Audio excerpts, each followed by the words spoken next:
question নং 53 চাবা 51 আৰু 52 আলোচনা কৰা নাই কাৰণ 51 আৰু 52 টাফ আছিল এইটো ইম্পৰ্টেণ্ট আছে চ' ইজিলি যিবিলাক টাফ কুৱেশ্যন কাটে নেক্সট টাইমত আৰু নাহে চ' 53টো তুমি চাবা এইটো অহাৰ চান্স আছে এটা বৰ্গক্ষেত্ৰৰ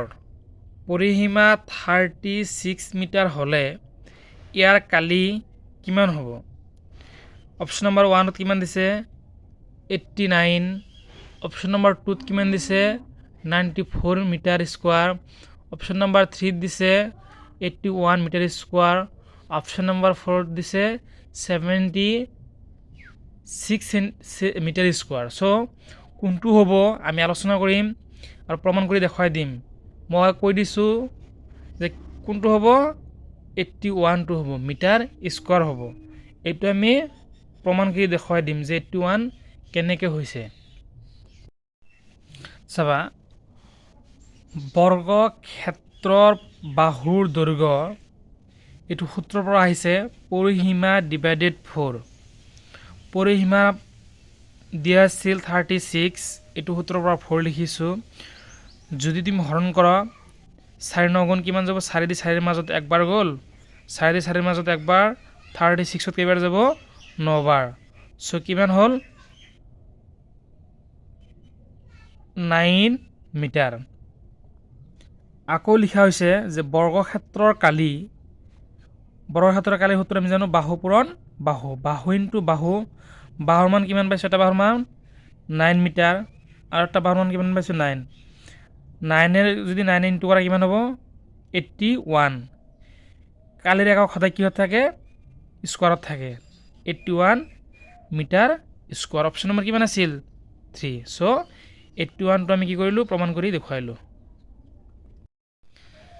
54টো চাবা 24টা মানুহৰ গড় 20 যদি প্ৰত্যেক মানুহৰ মানৰ পৰা 4 বিয়োগ কৰা হয় তেন্তে নতুন গড় মান হ'ব অপশ্যন নম্বৰ 1ত দিছে 14 অপশ্যন নম্বৰ 2 দিছে 16 অপশ্যন নম্বৰ 3 দিছে 20 অপশ্যন নম্বৰ 4 দিছে 18 কোনটো হ'ব অপশ্যন নম্বৰ 2 হ'ব এইটো মই প্ৰমাণ কৰি দেখুৱাই দিম চাবা 54ৰ প্ৰমাণটো চাবা পূৰ্বৱৰ্তী সমষ্টি মানে কি আমি বুজি পাওঁ যোগফল কি কৰিছে 24 ইনটু 20 পূৰণ কৰিলে কিমান হৈছে তুমি পূৰণ কৰি চোৱা 480 পাবা আৰু নতুনকৈ যেটো হ'ল 480 এইটো ইয়াৰ পৰা 480ৰ পৰা মাইনাছ কি কৰিছে 4 ইনটু 24 চ' তুমি 4ৰ লগত 4 পূৰণ কৰিলে 16ৰ 6 হাতত থাকিল 1 4 দুগুণ 8 তাকে হাতৰ আগত কিমান হ'ব 9 480ৰ পৰা 96 তুমি বিয়োগ কৰিলে কিমান পাবা 384 পাবা আমাক কি লাগে নতুন গড় মান লাগে নতুন গড় মান 384 ডিভাইডেড কোনটো হ'ব 24 যদি কেনসেল কৰা কেইবাৰ যাব চাবা 24 দি 24ৰ মাজত কেইবাৰ যাব একবাৰ তাৰপিছত তোমাৰ 38ৰ মাজত কেইবাৰ যাব একবাৰ আৰু বাকি কিমান থাকিব বাকি থাকিলে কিমান হ'ব 4ৰ লগত যিমান বাকি থাকে তাৰ লগত কিমান কেইবাৰ যাব 6 বাৰ তুমি এটা কৰি চোৱা যদি কৰি চোৱা নে কেনসেল কৰি দিয়া যে 3 কিমান আছে 8 4 ডিভাইডেড 24 আছে চ' যদি তুমি 2ৰ মাজত একবাৰ ইয়াত কেইবাৰ যাব দুবাৰ 2 দি 3ৰ মাজত একবাৰ বাকি কিমান থাকিল 1 কিমান হ'ব